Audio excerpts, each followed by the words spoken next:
In the heart of a barren desert, beneath centuries of wind-blown silence, it waited. Not in a temple, not in a museum, just stone, blackened at the summit, split clean down the middle. Most had passed it by, unaware.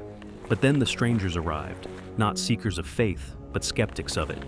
They came with scanners, not scriptures. And still, they paused. Because something was wrong with this mountain. It had burned, but there was no fire. It had split, but there was no quake. And beneath it, symbols carved by hands no one could name. Could this lifeless terrain, fractured, scorched, silent, be the last untouched witness to a moment when the divine came down in fire? And if that moment was real, what does that say about the next one? But before we chase this clue head on, we need to step back, because what they found wasn't just geography. It may be the last untouched altar of the ancient world, and its silence is starting to break. They weren't on a pilgrimage, they weren't even believers. A small team of secular scientists entered a stretch of desert in the Arabian Peninsula, far from tourists, and even farther from religious sites. They came to document trade routes, climate shifts, migratory paths, nothing more. But as they moved deeper into the canyons, the terrain began to echo something ancient. Now Moses led the flock to the far side of the wilderness and came to the mountain of God, to Horeb. Exodus 3:1. They didn't know it yet, but they were walking into a chapter of Scripture, and if that chapter never closed, what else is still buried there? For centuries, the world believed Mount Sinai was in Egypt's Sinai Peninsula. Tour groups still flock there. Churches have been built around it. Textbooks teach it. The maps show it clearly. But beneath the tradition, one fact kept echoing. No archaeological evidence was ever found there. No inscriptions. Not even a broken tool or buried fire ring. It looked like what people expected Sinai to be, but nothing more.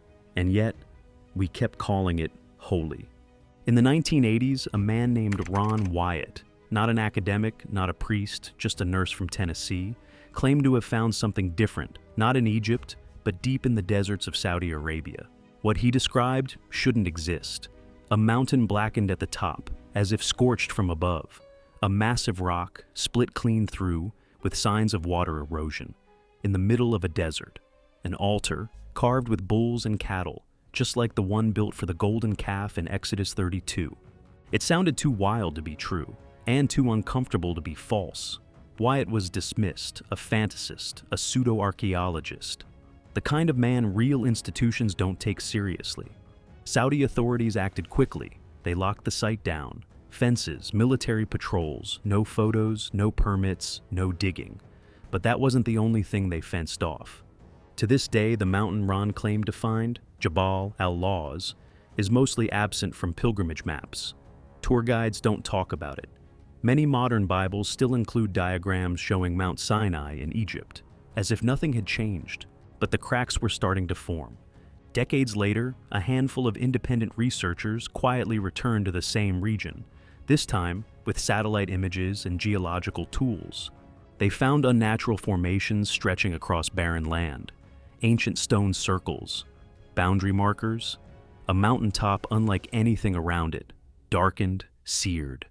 Still, it wasn't enough to rewrite textbooks, or challenge churches, or spark pilgrimages, because the silence was no longer just in the ground anymore. It was institutional. Religious bodies avoided it, governments ignored it, and academia, the guardians of truth, rolled their eyes. It was easier to dismiss than confront. And in that vacuum, something strange happened. A few insiders began to whisper, quietly, cautiously, reviewing field notes, re-examining texts, asking what might happen. Not if it was true, but if it ever became public. Because if the mountain was never in Egypt, then everything built around it, the traditions, the tours, the paintings, the scholarship, would start to crumble. And more dangerously, so would trust. People don't like to be told they've been worshiping in the wrong place, especially not by a nurse with a compass and a Bible. But the ground doesn't care who believes it. And when a team of researchers, none of them believers, finally got permission to approach the region under the radar, they didn't come searching for God. They came to debunk a myth. What they found shook even their belief. When the explorers first arrived, they didn't expect much. They were following only a theory, an old theory, that the real Mount Sinai wasn't in Egypt at all, but in Arabia. What they found wasn't a theory, it was physical, measurable, unexplainable. The entire peak of Jabal al-Lawz, blackened, scorched, as if it had been set on fire from above, but only the very top. The surrounding mountains, untouched. The rock itself, when broken open, revealed a normal brown interior. It wasn't volcanic, it wasn't soot, it was burned granite. A few kilometers away, a rock unlike anything they'd seen, split clean down the middle, 40 feet high, weathered by wind but bearing marks of sudden fracture, not erosion. At its base, evidence of water runoff. In the driest region of the Arabian Peninsula, geologists hesitated. They had no natural explanation for the split, no tectonic fault, no ice expansion, no ancient tool marks. And yet, the stone was split, as if struck, as if it had once gushed.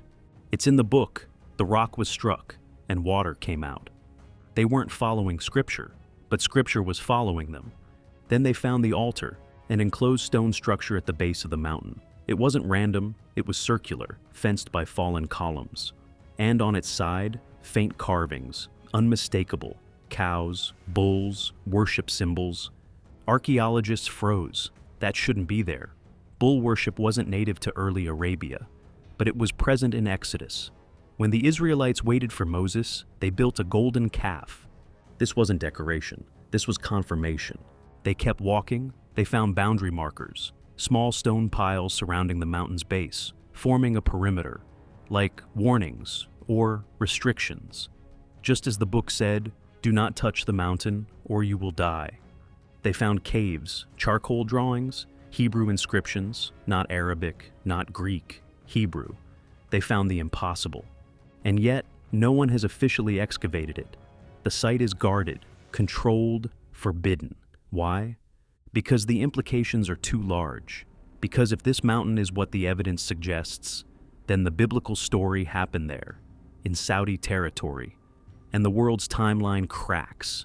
You can fake a scroll, you can't fake a mountain. And here's where the mystery turns.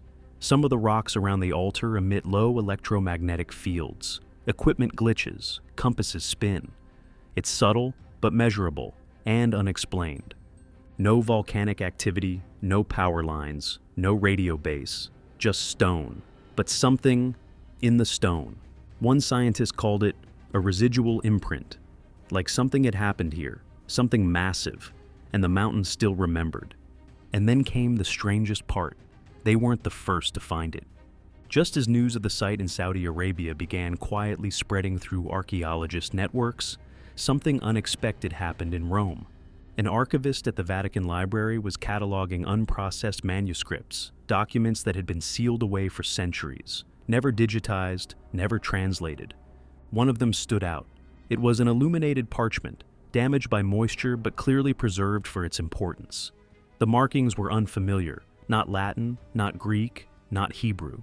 But the central figure was unmistakable. A mountain burning with fire, its peak blackened, its base surrounded by what appeared to be bulls carved into stone. There was no known record of how this image had gotten into the Vatican archives, but someone had filed it under a single Latin word: Exodus.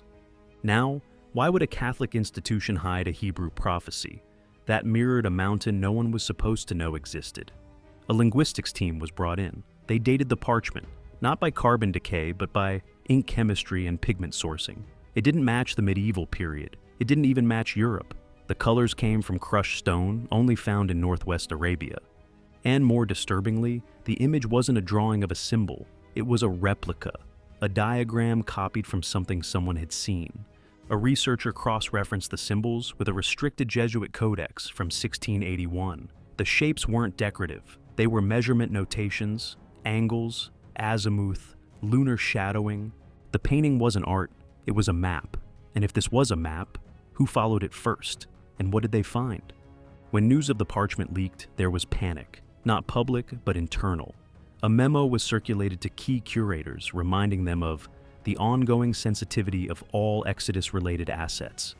The original parchment was pulled from research access. The Jesuit codex was reclassified as restricted. One of the translators quietly resigned. But before leaving, he sent an email. Not to the press, not to another academic, but to a colleague he trusted. Attached was a partial scan of the scroll, and in the margin, next to the image of the mountain, he'd translated one line of Aramaic. "This is the gate, and when it opens, the fire will return." He added a note beneath it. "I don't think this is describing the past. I think it's a warning.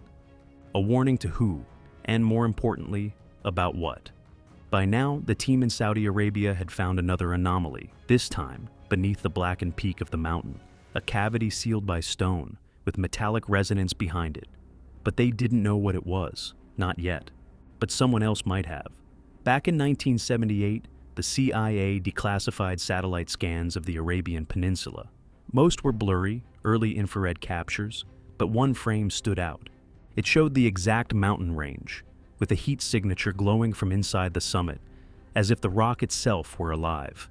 The scan had been labeled geological anomaly, but the location was then classified under a different tag, religious sensitivity, level 4. That label had only been used once before, for Jerusalem. And here's the part no one can explain. The Vatican painting, the bulls, the mountain, they weren't the most chilling part. What disturbed researchers the most was the figure standing at the base of the rock, cloaked, holding tablets. But the face, it wasn't scratched out, it wasn't worn away, it had never been drawn, as if whoever painted it had no permission to show who was coming. The altar was real, the seal was broken, and the pattern, it kept repeating. That strange rock formation, it wasn't just some random geological split. Exodus 17 describes Moses striking a rock, and water pouring out before the eyes of Israel. And the coordinates, they match. The carvings at the base of the mountain, bulls, just like the idol Aaron had made when Moses went up the mountain. And the boundary stones, the charred peak, the cave high above, they all mirror what the book of Exodus described in frightening detail. But here's where everything begins to merge. In the book of Revelation, chapter 11, it speaks of 2 witnesses who will stand in the last days, and fire will come from their mouths. Elijah called fire down from heaven on this very mountain, and Moses, the lawgiver, received judgment for the nations right here. It's not just a past story, it's a prophetic stage. Zechariah 14 says the Mount of Olives will split. Psalm 68 speaks of God returning to Sinai. And in Daniel 12, the angel says, "Seal the words until the time of the end." What if that seal has already cracked? What if these weren't symbols, but coordinates? Not metaphors, but markers. The smoke is rising again, not in legend, but in real time. The voice is returning, and the next place it speaks won't be in the desert.